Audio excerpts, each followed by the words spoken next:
Sabarimala സ്വർണ്ണക്കൊള്ളക്കേസിലെ പത്മകുമാറിനെ കുടുക്കിയത് board അംഗങ്ങളുടെ മൊഴിയാണ് എന്ന സുപ്രധാനമായ വിവരം ഈ പകലിൽ മാതൃഭൂമി ന്യൂസ് പ്രേക്ഷകരുമായി പങ്കുവച്ചിരുന്നു. പോറ്റിക്ക് കട്ടളപ്പാളി കൊടുക്കാനുള്ള തീരുമാനം പത്മകുമാറിൻ്റേത് മാത്രമാണ് എന്നാണ് ഈ രണ്ട് ബോർഡ് അംഗങ്ങൾ വെളിപ്പെടുത്തിയത്. മുൻ ബോർഡ് അംഗങ്ങളായ ശങ്കർദാസും വിജയകുമാറുമാണ് പ്രത്യേക അന്വേഷണ സംഘം SITക്ക് ഇങ്ങനൊരു മൊഴി നൽകിയത്.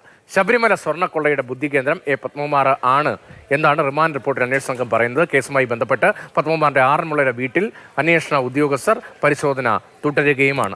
അനന്തകൃഷ്ണൻ വിവരങ്ങളുമായി തിരുവനന്തപുരം. അനന്തൻ, ഈ കൊള്ളയുടെ ബുദ്ധികേന്ദ്രം പത്മകുമാറാണ്. അപ്പോൾ പങ്കാരെല്ലാം പറ്റി എന്ന കാര്യത്തിലാണ് ഈ കൂടുതൽ വ്യക്തത ഉണ്ടാകേണ്ടത്. കൂടുതൽ അറസ്റ്റ് ഉണ്ടാകുമോ എന്ന വളരെ പ്രധാനപ്പെട്ട ചോദ്യമുണ്ട്. അതിൽ മുൻ ദേവസ്വം മന്ത്രിമാർ ഉൾപ്പെടുമോ എന്ന ചോദ്യവുമുണ്ട്.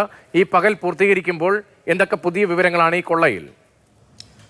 രതീഷ്, ശബരിമല സ്വർണ്ണക്കൊള്ളയുമായി ബന്ധപ്പെട്ട് പത്മകുമാറിൻ്റെ അറസ്റ്റിലേക്ക് നയിച്ച ഒരു ഘടകം, അത് അദ്ദേഹത്തിൻ്റെ പ്രസിഡന്റായിരിക്കുന്ന കാലത്ത് കൂടെ ഉണ്ടായിരുന്ന രണ്ട് അംഗങ്ങളുടെ മൊഴികളാണ്. അതൊന്ന് ശങ്കർദാസും ഒന്ന് വിജയകുമാറുമാണ്. രണ്ടുപേരും ഈ ഉണ്ണികൃഷ്ണൻ പോറ്റിക്ക് സ്വർണ്ണപ്പാളികൾ നൽകുന്നതുമായി, കട്ടളപ്പാളികൾ നൽകുന്നതുമായി ബന്ധപ്പെട്ട കാര്യങ്ങൾ തങ്ങൾ അറിഞ്ഞില്ല എന്നുള്ള നിലപാടാണ് SIT അറിയിച്ചത്.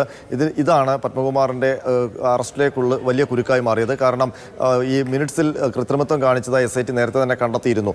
പത്മകുമാർ ചോദ്യം മുനയിലേക്ക് എത്തുമ്പോൾ പ്രധാനമായും ഈ മിനിറ്റ്സ് വെച്ചുള്ള ചോദ്യം ചെയ്യലാണ് നടന്നത്.